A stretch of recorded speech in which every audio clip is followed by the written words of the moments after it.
शांति दूत कभी बेरोजगारी का रोना नहीं रोते हैं, आपने देखा होगा। और ये लोग आत्महत्या जैसा कृत्य भी ना के बराबर करते हैं। कभी शायद सुनने में मिल जाए तो ये हमारा बड़ा सौभाग्य और नसीब है।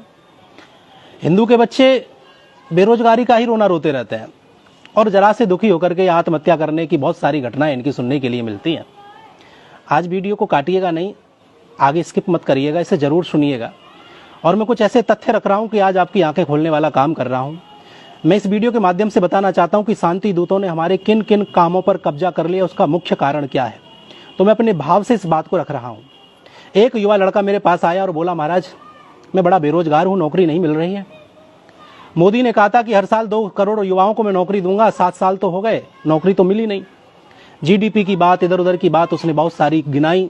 कुल मिलाकर के जब बोलते बोलते थक गया तो उसकी सुनने के बाद मैंने उससे कुछ प्रश्न किए, और ये प्रश्न आप सभी हिंदुओं की आंखें खोलने वाले हो सकते हैं। और आपको समझना चाहिए मैं आपसे कहना क्या चाहता हूं। समझदार के लिए इशारा काफी है। मैंने उससे कहा कि तुम दर्जी का काम कर लो, उसने मना कर दिया। मैंने कहा लेडीज ब्यूटी पार्लर खोल लीजिए, उसने ये काम भी करने से मना कर दिया। हलवाई का, बढ़ई का, लोहार का, वेल्डिंग का काम कर ले, इनमें से कोई काम कर सकता? बोले नहीं कर सकता। मैंने कहा ग्राफिक डिजाइन का काम कर ले, कबाड़ी का काम कर सकता है? बोले नहीं कर सकता। अरे सब्जी फ्रूट आदि बेच ले? बोले नहीं कर सकता। अरे जूस की दुकान खोल ले? बोला नहीं कर सकता। आटा चक्की आदि खोल ले, उसके लिए उसने मना कर दिया। मैंने कहा भाई चाय पोए की आदि की दुकान खोल ले, किराने की दुकान खोल ले, रंगाई पुताई का काम कर ले। बोले इनमें से कोई काम नहीं कर। अरे कार ट्रक तुझे चलाना आता है क्या? बोले नहीं मैं नहीं चला सकता। बाइक रिपेयरिंग कर ले? बोले नहीं कर सकता। अच्छा मैंने कहा एक बात बता, तू पढ़ा लिखा है तो तुझे कंप्यूटर तो आता होगा? बोले कंप्यूटर चलाना मुझे नहीं आता। अच्छा अकाउंट का काम कर लेता है? बोले नहीं कर सकता। अच्छा राजमिस्त्री के साथ तू जाकर के काम कर सकता है? उसने उस कार्य को भी मना कर दिया। मैंने कहा भाई सड़क पर बहुत पंचर पुत्र पंचर लगाते हुए मिल जाते हैं, मैंने तू पंचर का काम कर ले? बोले नहीं नहीं नहीं, ये काम तो मैं कर ही नहीं सकता। अच्छा एक काम कर, होटल रेस्टोरेंट में काम कर सकता है, या कोई छोटा मोटा है होटल रेस्टोरेंट खोल ले। उसने इस काम को करने के लिए भी मना कर दिया। मैंने कहा बिजली रिपेयरिंग, पंखा, वॉशिंग मशीन आदि का काम कर ले, सीख ले? बोले नहीं कर सकता। कपड़े की दुकान कर सकता है? बोले नहीं कर सकता। मैंने आखिरकार उससे कहा कि मजदूरी तो कर ही सकता है?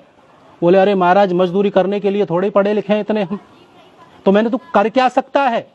बोला मैं पढ़ा लिखा हूं, बीए पास हूं, ये सब काम मेरे बस के लिए नहीं है, मेरे बस में नहीं है, और ना मैंने इन कामों के लिए पढ़ाई लिखाई की है। मुझे क्लर्क की नौकरी चाहिए वरना मेरी शादी नहीं होगी। बोला मोदी ने हम जैसे युवाओं को बेरोजगार बना दिया। आज के युवा में कहना चाहता हूं कि मेहनत करने के बजाय सरकार को गाली देना बेहतर विकल्प समझते हैं। काम तो चारों तरफ बिखरे पड़े हुए हैं, लेकिन काम चोर भी तो चारों तरफ हैं। काम चारों तरफ बिखरे पड़े हैं, शांति दूत इन कामों को झपट रहे हैं। मैं क्या कहना चाहता हूं, मेरे इन बातों से आप सब समझ रहे होंगे। इन शांति दूतों ने इन सब जगह कब्जा कर लिया। कारण क्या है? क्योंकि हम केवल 1-2 पैसे की नौकरी के लिए इंतजार करते रहते, बैठे रहते हैं। तो काम चारों तरफ बिखरे पड़े हैं, शांति दूत इन कामों को झपट रहे हैं। तुम तो सरकारी नौकरी के इंतजार में बैठे रहो बस। मैं आपसे प्रार्थना करता हूं मेरे भाई बहन, अपने बच्चों को शिक्षित के साथ साथ हुनरमंद भी बनाइए। ये सोचना बंद कर दो कि लोग क्या कहेंगे, सबसे बड़ा रोग क्या कहेंगे लोग, यह सोच हमें बर्बाद कर देगी। बच्चों को हुनर सीखने की सीख दो। समाज का जब हर व्यक्ति कोई ना कोई हुनर लेकर के बैठेगा, हुनर को जानने वाला होगा, तो मैं दावे के साथ कहता हूं कि भारत में से बेरोजगारी खत्म हो जाएगी और भारत पुनः सोने की चिड़िया बन जाएगा और सबका जीवन खुशहाल होगा।